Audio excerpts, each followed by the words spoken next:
জাতীয় দলের ফুটবলারদের জন্য স্থায়ী বেতন কাঠামোর প্রস্তাব ক্রীড়া প্রতিমন্ত্রীর। বাফুফেকে 3টি স্টেডিয়াম বরাদ্দ দেওয়ার ঘোষণা, আশার আলো দেখছে ফেডারেশন। অস্ট্রেলিয়ায় কন্ডিশনিং ক্যাম্পে সন্তুষ্ট বাটলার।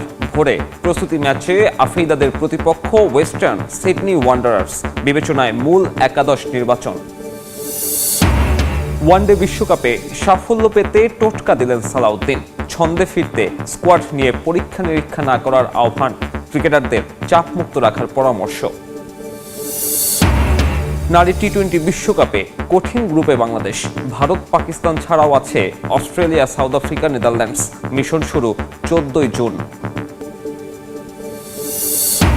এবং টি-20 বিশ্বকাপের সেমিফাইনাল নিশ্চিত করল ইংল্যান্ড।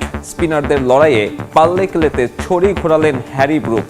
পাকিস্তানকে 2 উইকেটে হারালো 3 লায়ন্স।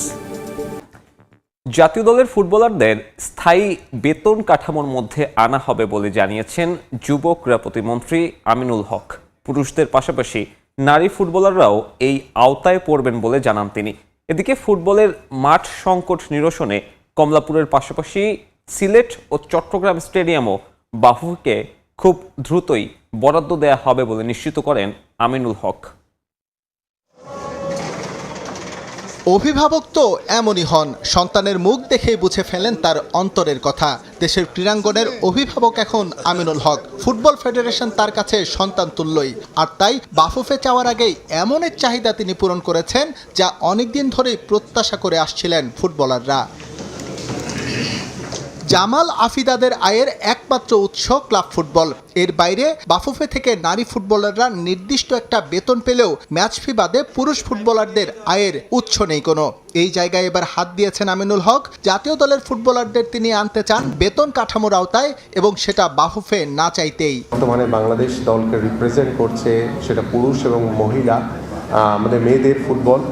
তো সবাইকে আমরা সেই বেতন কাঠামোর ভিতরে এনে আমরা তাদেরকে মাসিক এবং সরকারিভাবে আমাদের চুক্তিভিত্তিক স্থায়ী বেতন কাঠামোর ভিতরে আমরা আমাদের এই ফুটবলারদেরকে অন্তর্ভুক্ত করব। নতুন ক্রীড়া অভিভাবককে বাফুফে দিন সম্মানিত করেছে তার লেগেসি অনুসরণ করে। দীর্ঘদিন গোলপোস্টের অতন্দ্র প্রহরী হিসেবে দায়িত্ব পালন করেছেন আমিনুল। সাবচয় এই তারকাকে তুলে দিয়েছেন আইকনিক 1 নম্বর জার্সি, সঙ্গে ছিল ক্রেস্ট।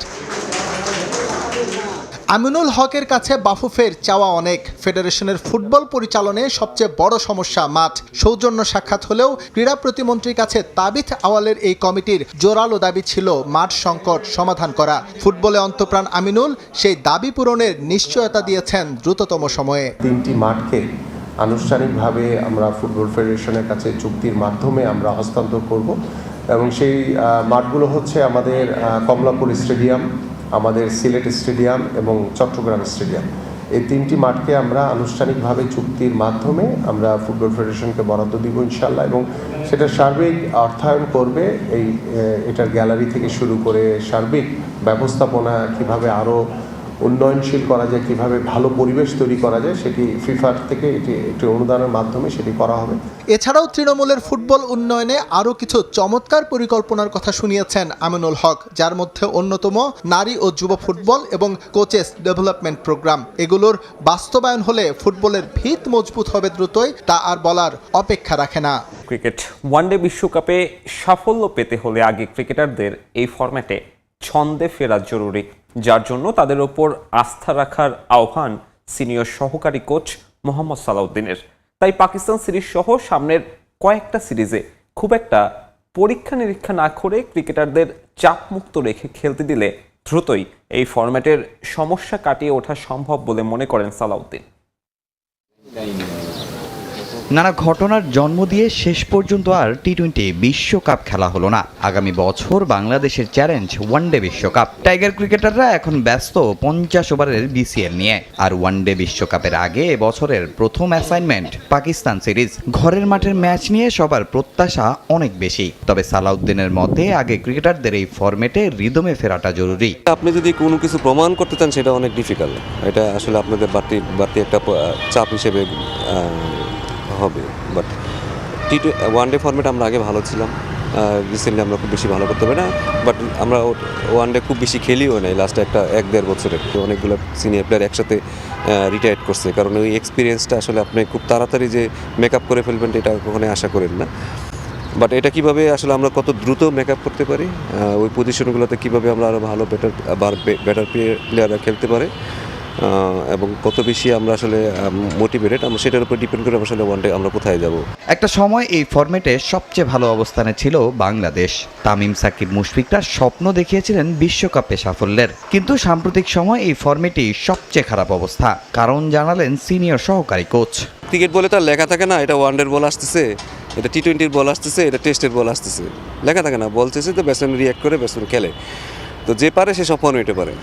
ঠিক আছে, আমাদের মনে হয় মাঝে মাঝে আমরা গোলাই ফেলি আসলে, যেন সাদমান খেলতে পারবে না সাদা বলে, ঠিক আছে, ও শুধু এক ফরম্যাটে খেলবে, 1 বছর পর একটা করে টেস্ট খেলবে, আর ওর কাছে আমরা 100 আশা করবো, আরও রান করবে। হয় কি, এক্সপিরিয়েন্স একটা বড় ফ্যাক্টর। একটা 5-6টা ছেলে যারা 200 বা 150 ওয়ানডে খেলছে, তারা জানে আসলে প্রতিটা মুভমেন্টে কী করতে হয়। এই একটা খেলা যেখানে আসলে অনেক এক্সপিরিয়েন্সের দরকার আছে। বর্তমানে ভক্তদের ভালোবাসাও হারাচ্ছেন ক্রিকেটাররা।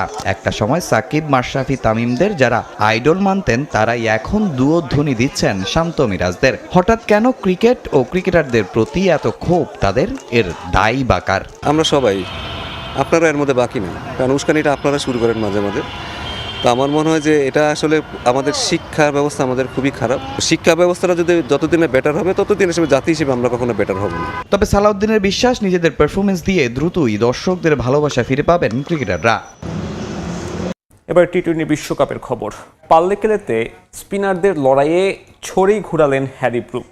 ইংলিশ ক্যাপ্টেনের দুর্দান্ত শতকে প্রথম দল হিসেবে টি-20 বিশ্বকাপের সেমিফাইনাল নিশ্চিত করেছে ইংল্যান্ড। সুপার 8-এ নিজেদের দ্বিতীয় ম্যাচে পাকিস্তানকে 2 উইকেটে হারিয়েছে থ্রি লায়ন্স। টানা 2 ম্যাচে পয়েন্ট হারিয়ে সেমিফাইনালের স্বপ্ন অনেকটাই ভেস্তে গেল সালমান আগাদের। বৃষ্টির কারণে সুপার 8-এর প্রথম ম্যাচে 1 পয়েন্ট নিয়ে ফিরতে হয়েছে পাকিস্তানকে। তাই সেমিফাইনালের আশা টিকিয়ে রাখতে পাল্লাকেলেতে ইংল্যান্ডের বিপক্ষে ম্যাচটা ছিল সালমান আগাদের মাস্ট উইন গেম। টস জিতে প্রথমে ব্যাট করতে নেমে ওপেনার সাইম আইয়ুবকে হারিয়ে শুরুতে ধাক্কা খায় পাকিস্তান। 3 ওভারে মাত্র 5 রানে ফেরেন অধিনায়ক সালমান আগা। এরপর অভিজ্ঞ বাবর আজমকে সঙ্গে নিয়ে ব্যাটিং বিপর্যয় কাটিয়ে ওঠার চেষ্টা চালান সাহেবজাদা ফারহান। পাওয়ার প্লেতে 2 উইকেট হারিয়ে 46 রান তোলে মেন ইন গ্রিন। 11তম ওভারে তৃতীয় উইকেট হারায় পাকিস্তান। 25 রানে বাবর আউট হলে ভাঙে 46 রানের জুটি। এরপর সাদাব খানকে সঙ্গে নিয়ে আরও 49 রানের জুটি গড়েন সাহেবজাদা। ওভারটনের বলে 63 রানে আউট হন ফারহান। এরপর ফকর জামানের 25 আর সাদাব খানের 23 রানে ভর করে 9 উইকেট হারিয়ে ইংল্যান্ডকে 165 রানে লক্ষ্য দেয় পাকিস্তান। জবাবে ব্যাট করতে নেমে শুরুতে 0 রানে শাহিন শাহ আফ্রিদির শিকার হয়ে ফেরেন ফিল সল্ট। নিজের দ্বিতীয় ওভারে 2 রানে থাকা জশ বাটলারকে আউট করেন এই পেসার। এরপর উইকেটে বেশিক্ষণ থিতু হতে পারেননি জ্যাকব ব্যাথেল। 8 রানে তাকে প্যাভিলিয়নে ফেরান ওই শাহিন আফ্রিদি। পাকিস্তান পেসারদের তোপে ইংল্যান্ডের ব্যাটাররা আসা যাওয়ার মধ্যে থাকলেও উইকেটের অন্য প্রান্তে একাই লড়াই চালিয়ে যান ইংলিশ অধিনায়ক হ্যারি ব্রুক। স্যাম কারানকে সঙ্গে নিয়ে ইনিংস লম্বা করেন তিনি। 3 উইকেট হারিয়ে পাওয়ার প্লেতে 53 রান করে থ্রি লায়ন্স। যদিও হ্যারি ব্রুকের সঙ্গে জুটি লম্বা করতে পারেননি, কারণ উসমান তারিকের বলে 16 রানে ফেরেন তিনি। এরপর উইল জ্যাক্সকে সঙ্গে নিয়ে জয়ের কাজটা সহজ করে দেন ব্রুক। 50 বলে সেঞ্চুরি আদায় করে নিলেও ইনিংস শেষ করে আসতে পারেননি তিনি। শাহিন শাহ আফ্রিদির বলে 100 রানে ফেরেন থ্রি লায়ন্স ক্যাপ্টেন। ম্যাচের 19তম ওভারে চমক দেখায় পাকিস্তান। মোহাম্মদ নেওয়াজ, উইল জ্যাক ও জেমি ওভারটনকে আউট করে ম্যাচের উত্তেজনা বাড়ায়। তবে শেষ পর্যন্ত আর তা কাজে লাগাতে পারেনি পাকিস্তান। 5 বল হাতে রেখেই জয় তুলে নেয় ইংল্যান্ড। এ জয়ে দ্বিতীয় গ্রুপ থেকে সেমিফাইনাল নিশ্চিত করেছে থ্রি লায়ন্স। এই মুহূর্তে আমার হাতে একটা মশা মারার ব্যাট রয়েছে। সবাই জানেন যে এটা দিয়ে আমরা যদি ডানে বামে ঘোরাঘুরি করি তাহলে মশা মারা যায়, পরিবেশ ভালো রাখা যায়। এবং এই মশা মারার যে গুরুত্বপূর্ণ কাজ, সেই কাজটার সাথে ঢাকা শহরে যারা বসবাস করে সেই কাজটা করে হচ্ছে সিটি কর্পোরেশন। মশা মারার এই ব্যাট আপনার যদি বাসায় থাকে, আপনি সেটা সংরক্ষণ করে রাখেন, বাংলাদেশ ক্রিকেট বোর্ডে জমা দেন। এবং একই সাথে রাস্তাঘাটে আপনারা দেখেন যে অনেকে টয়লেট করে রেখে এবং অপরিষ্কার করে রাখে, সকালবেলা উঠলে এই বাস্তব চিত্রটা দেখা যায়, সেসবও যদি আপনার এলাকায় ঘটে থাকে তাহলে সেটার ছবি তুলে রাখতে পারেন এবং সেটাও বাংলাদেশ ক্রিকেট বোর্ডকে জানাতে পারেন, কারণ তাদের সিটি কর্পোরেশনের যে গার্বেজ পরিষ্কার করার দায়িত্ব, সেই দায়িত্ব গেম ডেভেলপমেন্ট কমিটির নতুন দায়িত্বপ্রাপ্ত এবং এইচ গ্রুপের পূর্ব দায়িত্বপ্রাপ্ত চেয়ারম্যান আসিফ আকবর নিয়ে নিয়েছেন। এবং এই যে একটা মশার ডেড বডি আপনারা দেখছেন আমার কাছে আছে, এটা যদি এখানে দেয়া যায়, মারা গেছে তো মৃত মশা, এটাকে আর নতুন করে মারা যাচ্ছে না। আসিফ আকবর সেই কাজটা করার জন্য দায়িত্ব গ্রহণ করেছেন। গার্বেজ পরিষ্কার করার দায়িত্ব যে